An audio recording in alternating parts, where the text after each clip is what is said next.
Now, if you'll recall, not too long ago I mentioned that we're going to have to count for this groove in the drawer building. And so what this groove corresponds to is the drawer bottom. Drawer bottom's going to fit in here. This is the top of the drawer bottom. So the back of the drawer has to end where the drawer bottom is at the top, so that when the drawer bottom slips in, it can slip in without interference.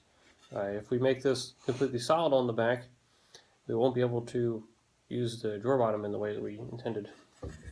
And so what I've done, or what I will do, is take my gauge. This is a panel gauge. Set that gauge for the height or the distance between the top of the drawer bottom and the top of the drawer.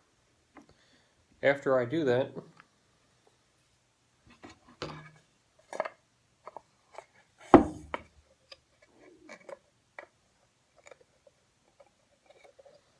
what I'm going to do is then take this gauge and make this line across the back of the drawer here, so that I know where my drawer back should stop when I'm doing my layout. Now the top of the drawer is here. That has to be corresponding to the top of the drawer on the front. If you switch those, it won't do well.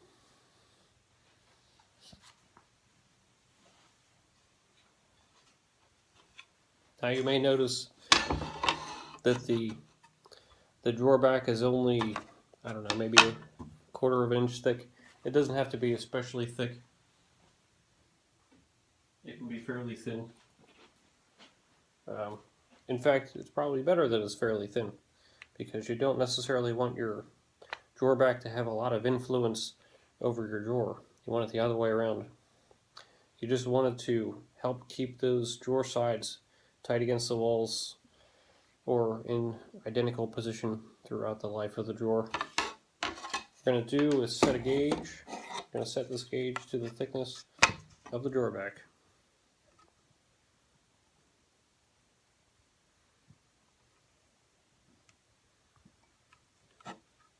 See, that's what I've done here.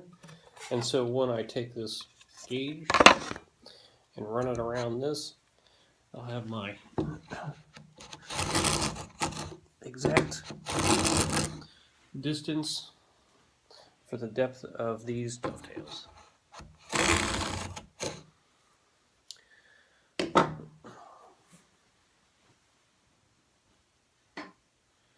Now I have another gauge that I've set for my drawer sides.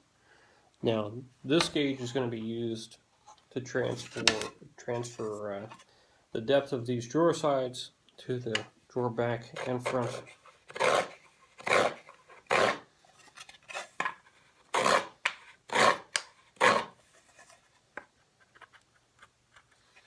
Major difference between a drawer back and typical dovetailing is that in this case, the shoulder is built into the pin board.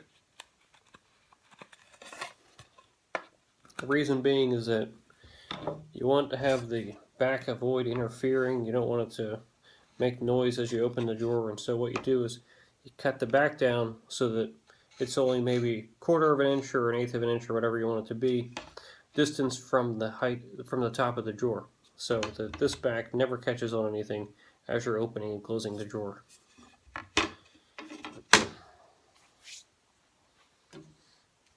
It doesn't have to have giant dovetails, so what we're going to do is just basically split this measurement into thirds, or I should say into quarters, because we're going to put one dovetail in the center and then two at some distance from that center.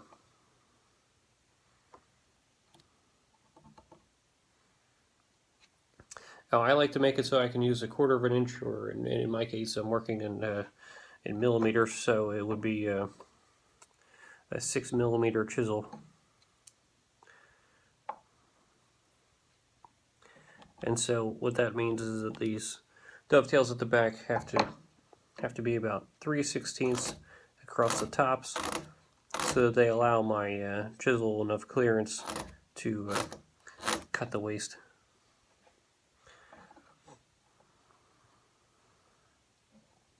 Now, rather than spacing these exactly, I want to have more strength at the ends, and so what I'll do is put the dovetails biased towards the outside, towards the bottom, and towards the top of the drawer. Now, I have previously noted that I want my drawer back 1/4 of an inch from the top, so I'll make a mark at 1/4 of an inch so I know what not to exceed.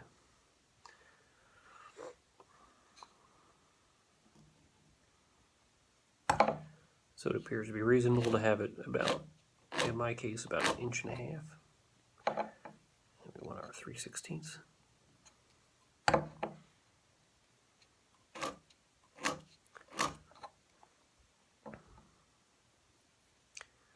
Same on the bottom here.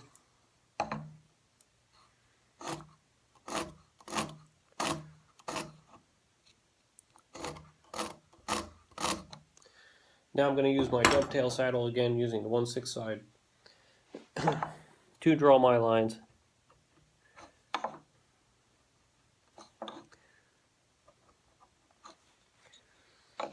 Using 1/6 is especially critical as these dovetails get slightly short like this. 3/16 or 1/4 inch high dovetails are not especially tall.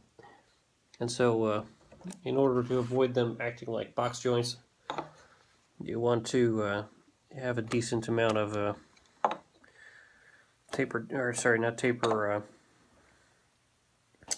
angle to them.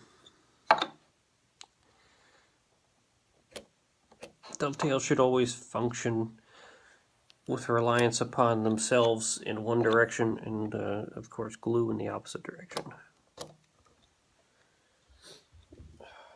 You should be able to see fairly clearly that we're cutting these dovetails and what they look like.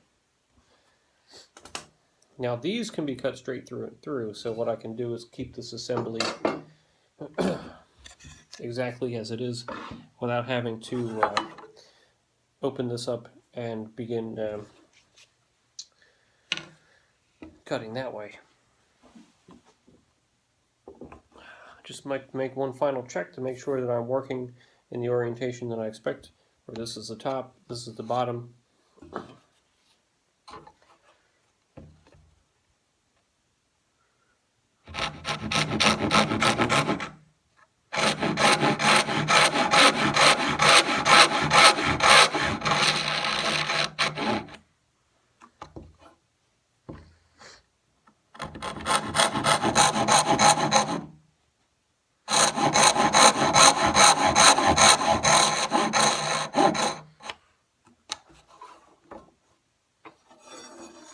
I like having the visual aid, I mean, and you know, I've cut enough dovetails, I probably don't need it anymore, but it's still nice to have.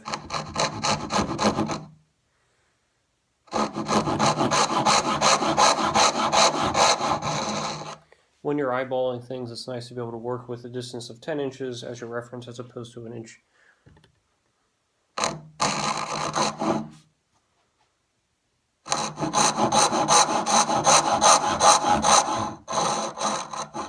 If you make more or less angle within a small tolerance there, it really doesn't mean much.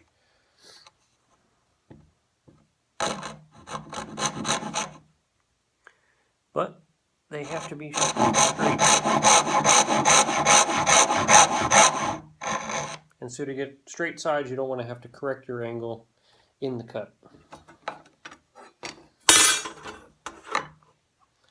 And of course you want to run these square to the sides, as mentioned.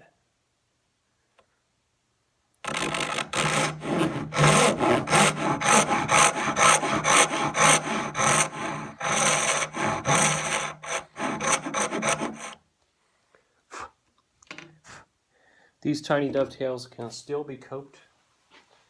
They're not going to do a whole lot for you to cope them out, but it does help alleviate some of the work.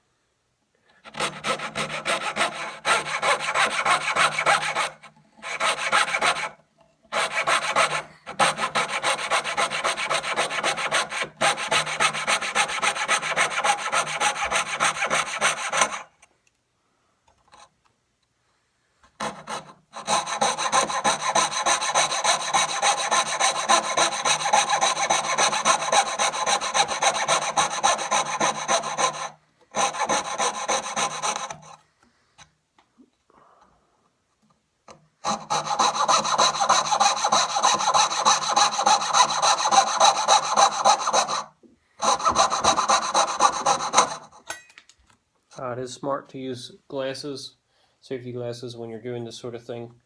I'm always better at advocating that than actually doing it, but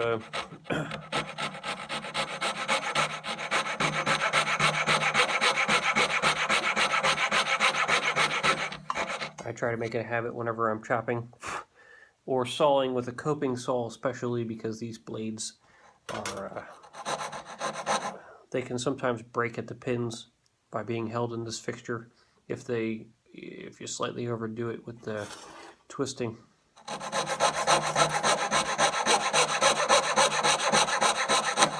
And those pins can really just fly out. It happens when you least expect it and are unprepared.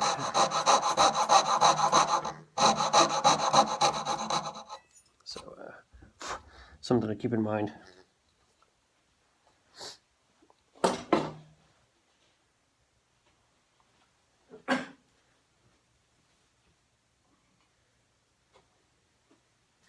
This is the chisel that I'll be using, and you can see here that I've sized it so that the chisel can fall into this dovetail without any trouble.